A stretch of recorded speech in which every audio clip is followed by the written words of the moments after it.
Welcome, friends, to the Gaijin Animation Appreciation Hour with your hosts, Sig Bisley and Colt Mauser. Before we get started, please be sure to like this video and subscribe for more content just like this. Now, let the animation appreciation commence. Well, it finally happened. We finally found our way into the 21st century. Dun, dun, dun. I don't know if that's a good thing or a bad thing. In this case, I think it's a pretty good thing. I agree, but a lot of dangers to be found in the 21st century. It's true. I harken back to a better time. Yeah, and this was a better time. The year of our Lord, 2007.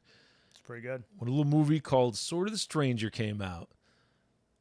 Came out from Studio Bones, known for freaking a lot of stuff. We haven't done any Bones yet, have we? Yeah, we have not. They've worked on some of the stuff we've done, but yeah, they I feel like they're haven't hard to been made. avoid. I mean, pretty prolific. Freaking Eureka 7. Anybody remember Eureka 7? Unfortunately.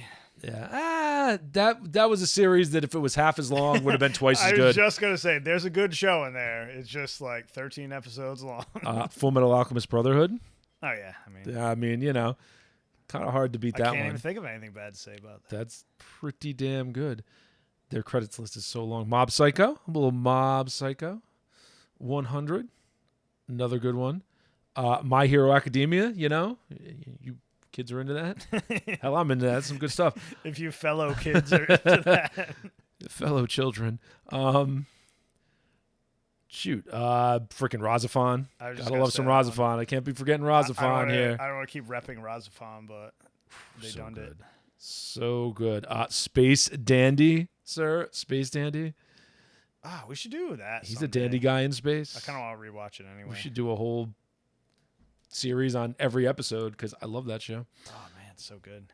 And a lot of people don't, but if you don't like it, you're wrong. You have a terrible opinion. You're as wrong as Dandy in the first episode and Dandy in the last episode, depending on which part of the female anatomy you prefer. So, right and wrong at the same time. Anyway, continuing on. Sword of the Stranger. Director here is Masahiro Ando. He has not done a lot of other directing.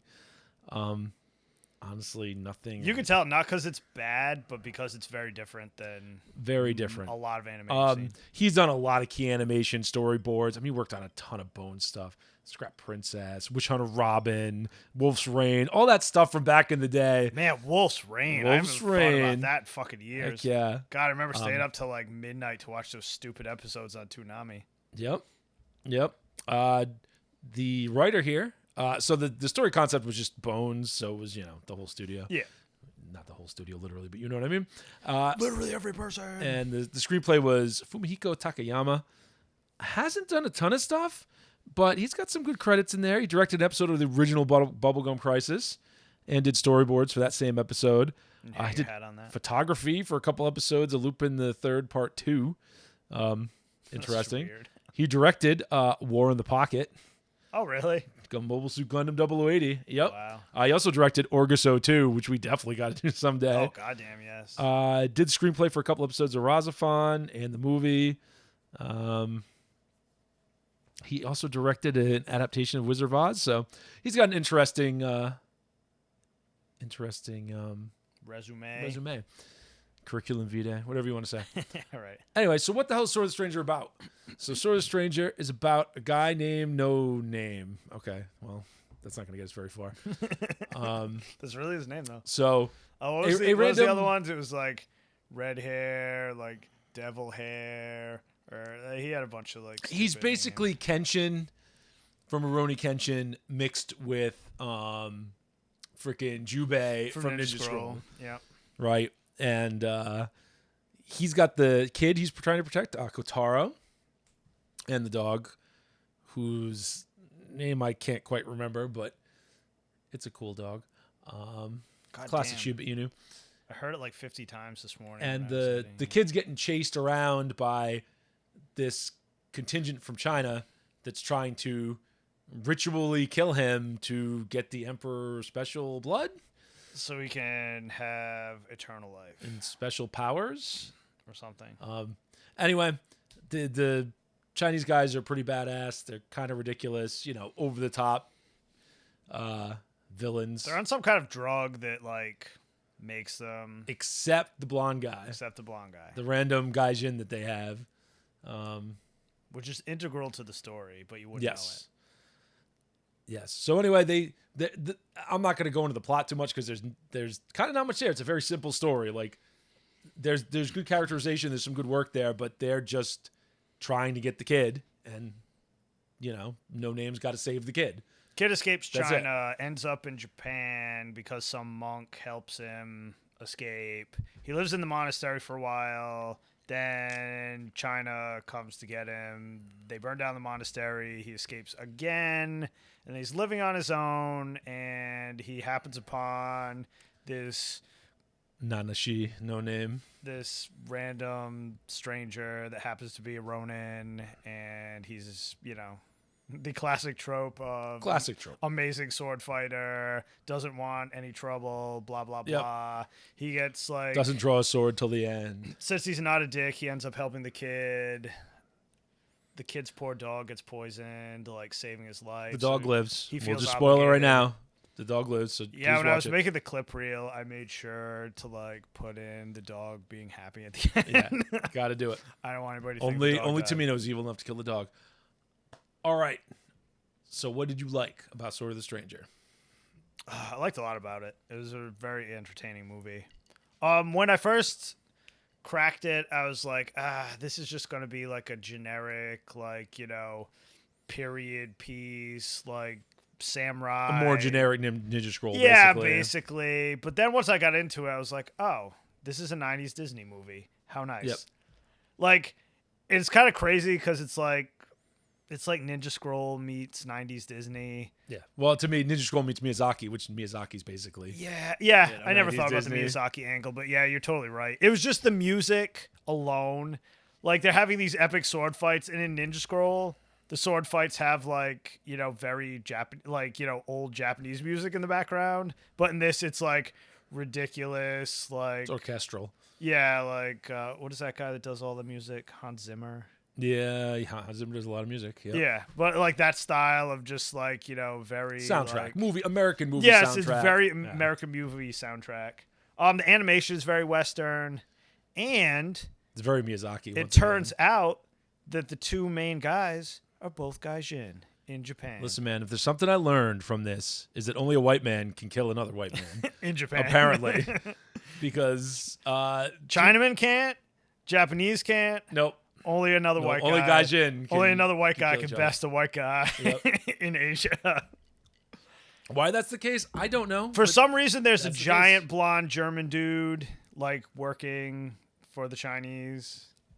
I get the impression that they both like got washed up at sea on the same boat somehow, and yeah, because No Name definitely did because they said it, which is why he has red hair and he has to like dye it black because everybody fucks with him. But yeah, they don't explain where the friggin' the Hun comes from. Yeah, no idea. Yeah, so I agree with everything you said. Good animation.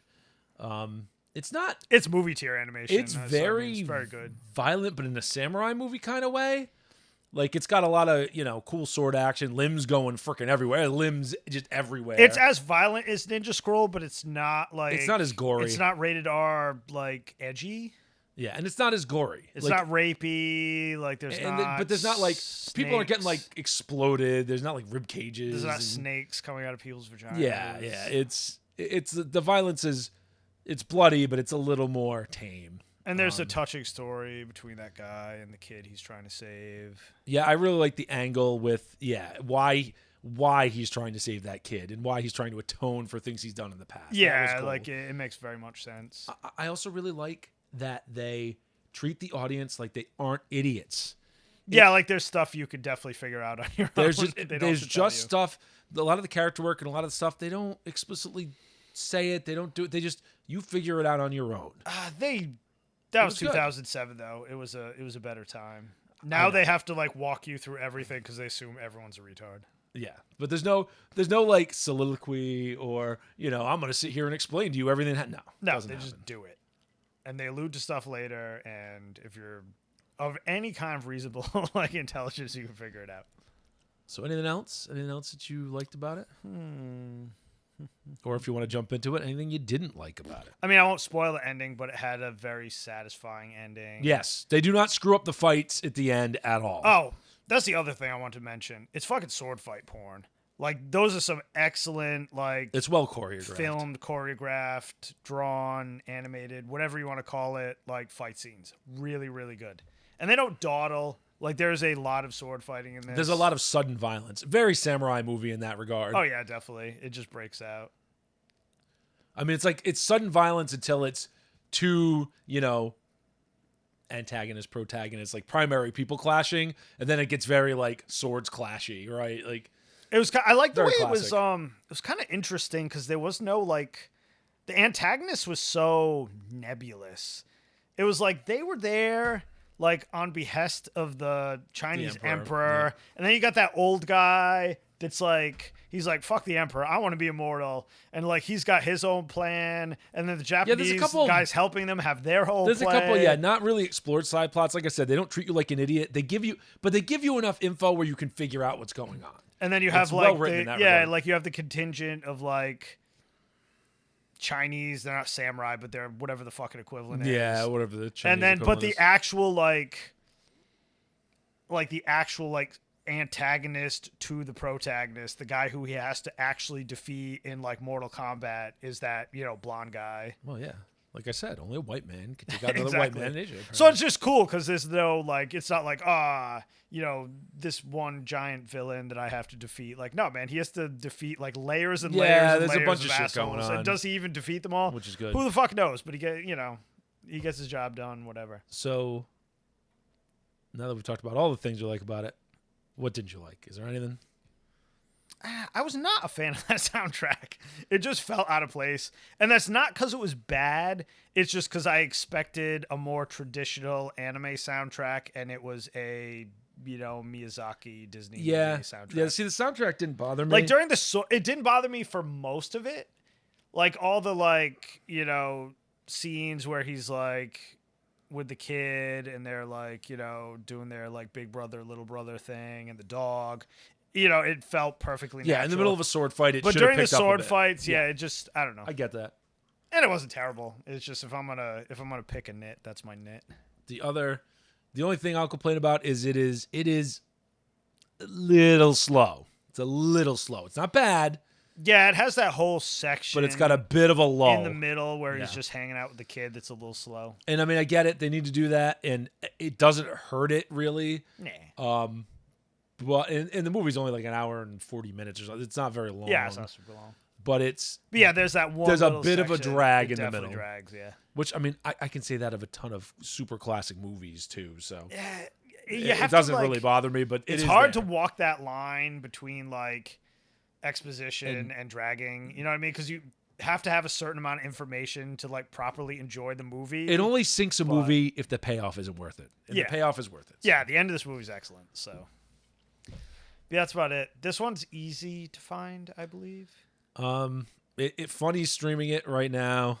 Yeah, if you want and you stream could it definitely, there. it's new enough you could just buy it on Blu-ray or whatever. DVD, Blu-ray, whatever, yep. For probably like under $20. Because it's new, but it's not that new. I'm sure there's like, you know, I'm sure it's in the bargain. Yeah. It is out somewhere. there. It is not quite as dank as some of our other selections. Yeah. We moved into the modern era. Well, briefly anyway. Anyway, check it out. Highly recommended, and we'll catch you next time. Well, that's all for today, everyone. We'd like to thank all of you for tuning into another episode of the Gaijin Animation Appreciation Hour. Please remember to like and subscribe, and may your entertainment be always, well, entertaining.